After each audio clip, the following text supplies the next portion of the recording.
အားလုံးပဲမင်္ဂလာပါခင်ဗျာ Football Forever Channel မှာပြန်လည်ကြိုဆိုလိုက်ပါတယ်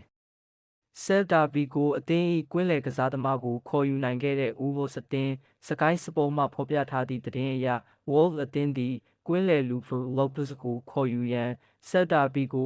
အသင်းနှင့်ကနဦးပေါင်း 19.6 သန်းတန်သဘောတူညီမှုရရှိခဲ့ပြီဖြစ်ကြောင်းသိရပါသည်။ Arsenal, Aston Villa, Inter Milan နှင့် Napoli အသင်းတို့သည်Al-Nassr အသင်း၏အသက် 31 နှစ်အရွယ်ရှိခံစစ်မှုလာပေါ့ကိုစိတ်ဝင်စားမှုများရှိနေကြောင်းသိရသည်။ Man City ကစားသမားဟောင်းအနေဖြင့်ဥရောပမြေသို့တကျော့ပြန်ရောက်လာဦးမလားဆိုတာတော့စိတ်ဝင်စားဖို့ကောင်းနေပါတယ်